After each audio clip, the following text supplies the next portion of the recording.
मिताली ने किरण को बुलाया।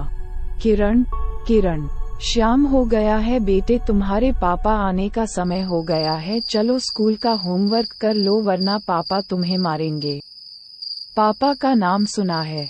8 साल की किरण बल्ला और स्टंप लेकर दौड़ती हुई घर की ओर आई और ऊपरी मंजिल की सीढ़ियां चढ़ने लगा।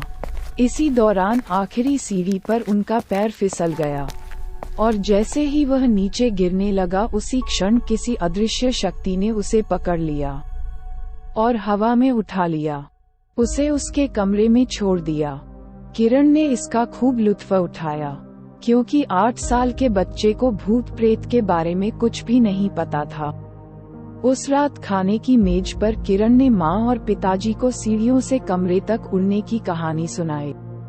कौन मानता है कि बच्चे अच्छे होते हैं, लेकिन दूसरे दिन किरण की माँ को किरण के व्यवहार में बदलाव महसूस होने लगा। वह स्कूल का होमवर्क समय पर पूरा करने लगा, सुबह स्कूल के लिए खुद से तैयार होने लगा। किरण ज्यादातर समय अपने कमरे में ही रहने लगा। एक दिन मिताली सीढ़ियों से ऊपर आ रही थी, तभी उसे किरण के कमरे से आवाजें आने लगी, जैसे कि वह किसी के साथ मस्ती कर रहा हो।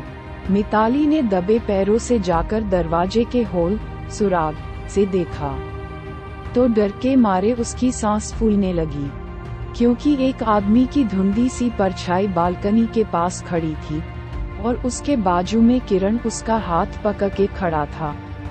उस आदमी ने जब पीछे मुड़ के देखा तो मिताली डर से दहल उठी, क्योंकि उसका चेहरा बड़ा ही भयानक था। उस पर गहरी चोट के निशान थे। देखते ही देखते वह आदमी कुछ हो पालों में हवा में गायब हो गया। फिर मिताली दरवाज़ा खोल के दौड़ती हुए आई और किरण को सीने से लगा के बाहर की तरफ भागी। जब मिताली ने किरण से पूछा कि वह आदमी कौन था, तब किरण ने कहा वह विश्वास अंकल थे। वो रोज मेरा ध्यान रखते हैं, कभी कभी मेरे साथ स्कूल में भी आते हैं। मैंने आपको बताया था ना, उस दिन एक अंकल मुझे सीढ़ियों से हवा में उड़ाते हुए कमरे में लगाए थे। यह वही है। विश्वास ये नाम मिताली को कहीं देखा सा लग रहा था, पर उसे याद नहीं आ रहा था। पर इन सब से उसे डर भी लग रहा था। पर तसल्ली इस बात की थी कि उस आत्मा ने किरण को अब तक कोई नुकसान नहीं पहुंचाया था। उस दिन स्कूल में कोई फंक्शन होने की वजह से स्कूल 11 बजे था। मिताली ने किरण को स्कूल बस में बिठा दिया और वापस घर लौटी। तभी उसने पाया कि बेडरूम में लगे आईने पर लिपस्टिक से एक नाम लिखा था, मदर टेरेसा अनाथालय, जहां से मिताली और उसके पति आरव ने किरण को गोद लिया था।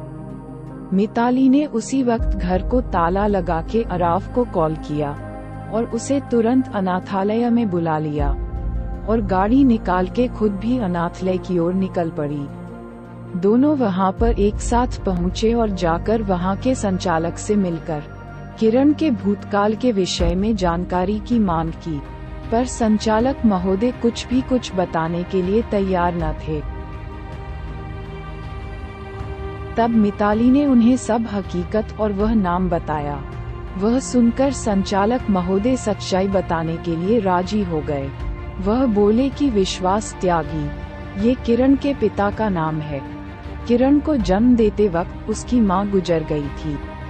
उसके बाद उसके पिता ने ही उसे पाला, पर बदकिस्मती से एक कार एक्सीडेंट में उनकी भी मौत हो गई।